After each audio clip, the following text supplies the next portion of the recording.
Hey, thanks y'all for having me. I appreciate it. You know, I got to tell you, I have never had a person or a group of people buy billboard space to tell everybody driving by what an awful human being I was. Let's start there. What the hell does that feel like?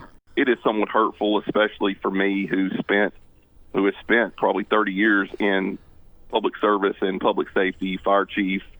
My wife's a police officer. It's pretty hurtful, but I guess, the old saying in politics, that's kind of what you get, and that's what we signed up for. So I will say this, over the last 2 years, my skin has gotten extremely thick. I don't know if it's because I've aged so much, but, it is what it is. Grayson, I've got to ask you this. Do you have a bias toward firefighters? Absolutely not. No. And they're claiming that because that's your background. But you're saying that you want to help them both, correct? Right. I mean, I have been on so many scenes over my years in the fire service where the police department and fire department, you really couldn't tell the difference between the two. I mean, we were working to help each other. I've had, officers that we've helped, they've had, and vice versa. So no, there is no bias.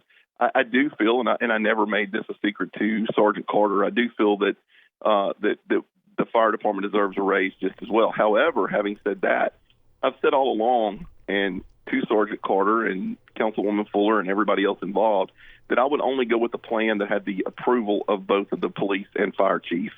So that's kind of where we are. These two plans, and I read your article this morning, and it's a little inaccurate, and that's why I'm going to have your head shaved.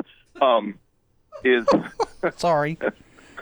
No, anyway, no, it's not my plan. These plans went through almost a 3-month process through the Public Safety Committee, and that's where things should start. We went through a 3-month vetting process and several private meetings, several public meetings, and these are the plans that the fire chief and police chief brought to us and felt that this is what they could do within their budget restraints that they have right now. So this is not my plan. Never has been my plan.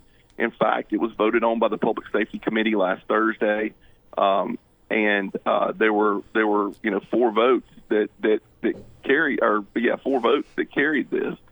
So this is not my plan, but it is going on to the council, and we'll just see how it pans out. Mr. Grayson, just to clarify, and I'm sure this is something you've explained ad nauseum, but once again, just for anybody who hasn't heard, what is your objection? What's the problem? Why don't you support the Carter/Fuller reallocation of police department funds for the raise plan? I do support it. That's the misunderstanding. I do support it. It's just not physically possible to do from what the police chief is telling us. The police chief does not want to lose the positions. I've heard from several police officers over the last couple of weeks, you can imagine, that they're overworked. They don't have enough manpower. Well, this will eliminate almost 20 additional positions. And, I am not the police chief. I am not the mayor.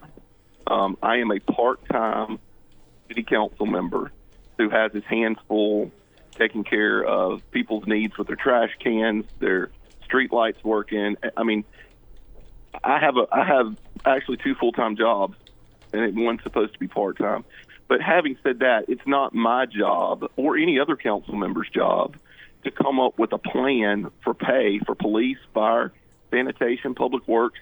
It's the mayor and those department heads that should be coming up with that plan, and then we should vet that plan and vote on it. That's not to say we can't make changes to it, but I have to err on the side of caution whenever the police chief tells me we cannot do this plan. Could you? Pardon me. Let me just to clarify, because we've heard from some folks that Chief Raymond may be shifting his position on this plan a little bit. Have you spoken to the chief recently? Is he still against the Carter-Fuller plan as he has been? And I don't think that Chief Raymond was ever against the Carter-Fuller plan, just like I'm not against it.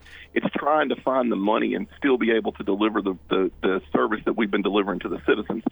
Having said that, the last time I talked to Chief Raymond was last Friday, and the Carter plan, there were 3 different plans. There was an A, B, and C plan. The C plan is very close to 4%. However, it gives our lower-ranked police officers a better raise. I think it's a great option if that's what Chief Raymond wants to present, or if he wants to present any of the other ones and he can find it in his budget. I'm 100% behind it. But at this point, Chief Raymond is the chief, like it or not, by some people. I think he's doing a pretty good job considering what we've been going through, pandemic and all the other things that we've been doing. So I have to listen to what he says because, look, if I vote for this plan and we cut these 19 to 20 additional officers, and next year our homicide rate, which is already high, you talked about crime in neighborhoods today, if that jumps, they're going to blame Grayson Boucher. Okay, Grayson, why can't you deal with the police issue? Next week when y'all vote, you'll vote for the Fuller plan if it comes up.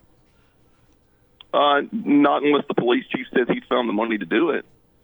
Okay, so that'll get tabled again if Councilwoman Fuller doesn't have the votes, I would assume. It's not my legislation. She can table it if she like. I mean, we can vote it up or down, but I will not vote for it unless the police chief tells us that it's a good plan and that he supports it. Okay, you've used the word Band-Aid before. 4%'s a Band-Aid. It's not gonna solve our problem. So why not work for a comprehensive plan that solves the problem rather than a Band-Aid that we're still gonna have officers leave, we're still gonna have problems. You follow me? Look, so we sat in a meeting. It was a private meeting. It wasn't a public meeting, but we sat in a meeting at the Shreveport Fire and Police Academy. We had all the players at the table, both police unions, the fire union, both police chief, fire chief, myself, and Councilwoman Fuller. We sat there for over 2 hours, and we hashed out what was best. This is not something that Grayson Boucher woke up and said, you know what, firemen aren't getting this, so screw the police department. I'm going to give them a 4% raise. That never happened. It's been almost, like I said, several months in the works, several meetings. And this is what was presented. We sat at that table. We talked about it. We looked at all the plans that Sergeant Carter had. We looked at the plans that the chiefs had.